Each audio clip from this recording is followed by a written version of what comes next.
2020 has been a staggering year. 2020 has made it abundantly clear that the U.S. is not a human rights-based society. Children in cages, families separated and forced into the shadows, asylum seekers casually sent home to perilous fates. We've seen so much preventable suffering around COVID-19. George Floyd tortured and murdered in broad daylight, having to ask how many more time after time, and then activists treated like enemy combatants in our streets. I'm a human rights and peace practitioner. I have a PhD in human rights and peace studies. That's one of those titles that can invite some curious reactions. Over the last decade, I've had the opportunity of working with some of the most marginalized but resilient people on the planet. I work with local groups creating change in the toughest of circumstances. When I moved home to the US, to Nebraska, I wasn't sure how any of it would translate. America has long had serious problems when it comes to human rights and violence, but I never thought there'd be a willingness to actually tackle those issues. Until 2020. Author and activist Kimberly Jones captured well the angst behind the unprecedented civil unrest we've seen this year. Jones's message resonated because it is undeniable. Our social contract has been deliberately broken over and over again. Today, our social contract feels broken beyond repair. It's hard to even imagine win-wins. In this hour of global need, and as authoritarian regimes all over the world gain strength in measurable ways, America is drunk at the wheel. So how did we get here? It is not that democracy is failing in the US. It is that the US is failing democracy. We have failed to live up to a standard of achievement that we espouse all over the world. We go to war in the name of human rights. We go to great lengths to promote human rights in every other country, but at home, we fall devastatingly short. We don't know what human rights are, how they work, or why they exist. We don't teach human rights in our schools. Our human rights institutions are impotent. We treat human rights as fluffy and discretionary, and here we are. So what now? The Constitution is clearly not getting the job done. Our legal, political, and economic systems elevate people with power and prey upon those without it. We are surrounded by violence. Violence that is not only physical, but structural and cultural. That violence undermines any chance of liberty and justice for all. We desperately need a better roadmap. The good news is, we already have one. In 1948, former First Lady Eleanor Roosevelt presented the Universal Declaration of Human Rights to the world. It was a world-shifting document. Think of the backdrop. World War II brought humanity to its knees. It was a display of just how predatory humankind can be. With 2 world wars front of mind, Roosevelt and her team went to work. They went to work on producing a blueprint to protect human beings from ourselves. That is the UDHR. The UDHR is one of the most important documents in human history, championed by a former First Lady, and very few Americans have ever heard of it. We have all but discarded it. Our dismissal of the UDHR and human rights in general has allowed poor discourse and practice to proliferate. Human rights are about protecting the species, and we treat this stuff like it's a game. We neglect the reality that civil, political, economic, social, and cultural rights are all indivisible and interdependent. We treat freedom as one-dimensional. It is not. Freedom, restraint, and responsibility all go hand in hand. That is the only way to realize collective freedom from fear, collective freedom from want, and collective freedom to take action on one's own behalf. Only when everyone is equally free and accountable does liberty and justice for all become possible. But we are not anchored in accountability. And I'm not only referring to people in positions of power. This is a collective problem. I am certainly guilty of not being accountable enough. Think about the things we consume. We buy from brands that are doing harm all over the world, and we know it. Think about those boxes arriving on our doorsteps. The story behind those boxes features abuse overseas and at home. The people who make those goods and fill those orders are taking on great risks during this pandemic to keep our economy afloat. Companies are celebrating those workers in the commercials and at the very same time, actively prohibiting them from collectively organizing and having a voice. Article 23 of the UDHR makes it very clear that unionizing is a human right. It is a human right because it is often the only way that people who face power disparities can protect themselves and their interests. It's on us to get accountable and set these expectations. Where we should see accountability, we find smokescreens. We are sold philanthropy as a substitute for accountability. It is not. On this point, I'll never forget a conversation that I had with a local elder in Ethiopia. His name was Hundi. So Hundi was super welcoming, but his message was sharp. Hundi had seen his land stolen, his friends and family members killed and starved.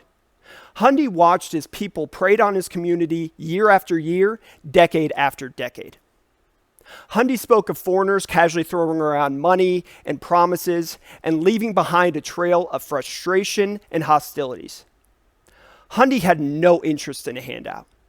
He had no interest in being saved. Hundi wanted the people preying on his community to be held accountable.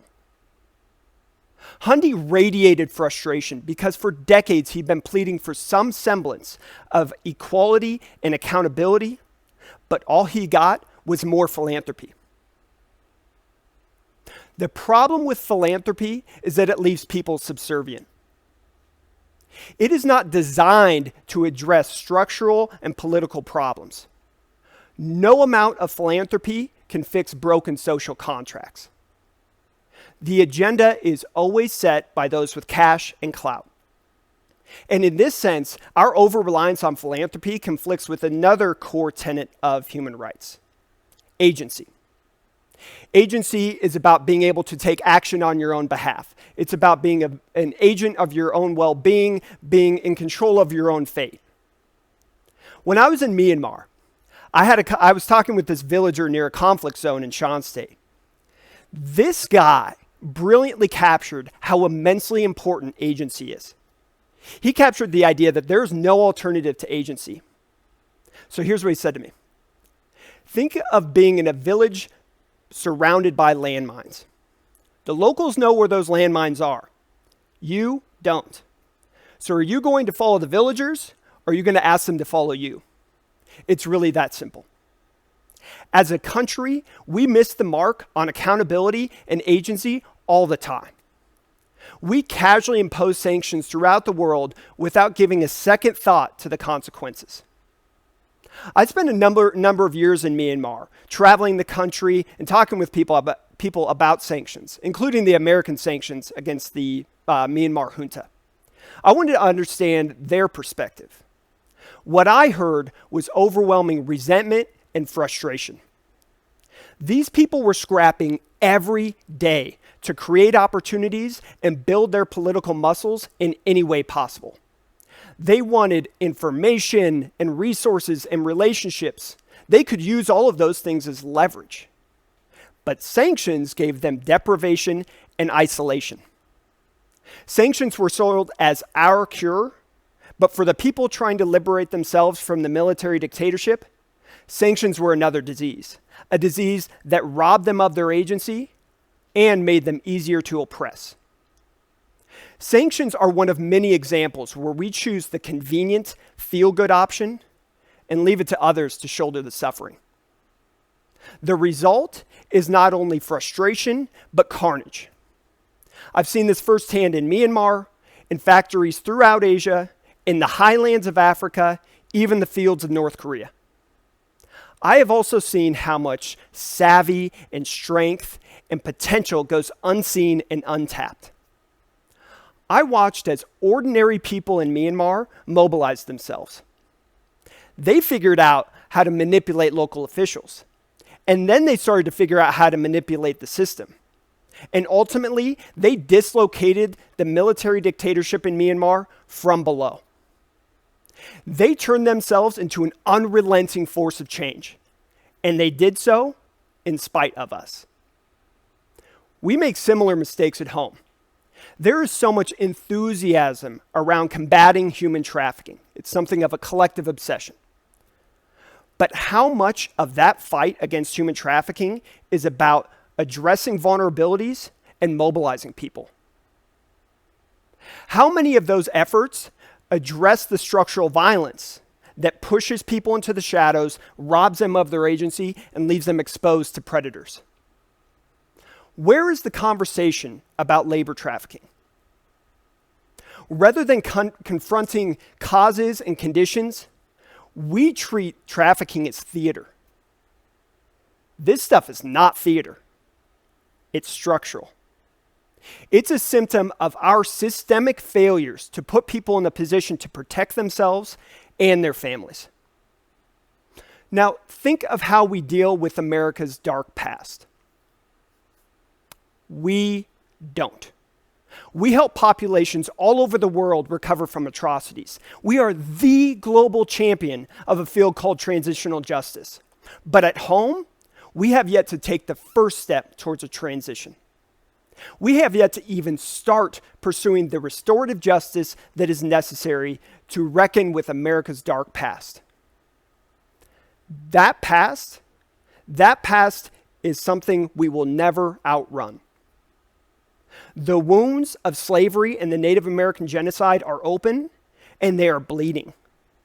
Those wounds cannot begin to heal until we initiate an actual transition built around accountability and agency. If we confront our history, become students of the UDHR, and evolve our systems accordingly, we can become endlessly resilient and free and capable of greatness. When human rights are properly put into motion, when accountability is paired with agency, something beautiful and incredibly powerful happens. Every person is in a position to protect themselves, their interest, and their fellow human beings. That is freedom. That is democracy. That is what human rights are all about. And that is the only way to overcome the predatory side of humankind. 2020 has been a reckoning, but it has given us an opportunity to realize what America could be.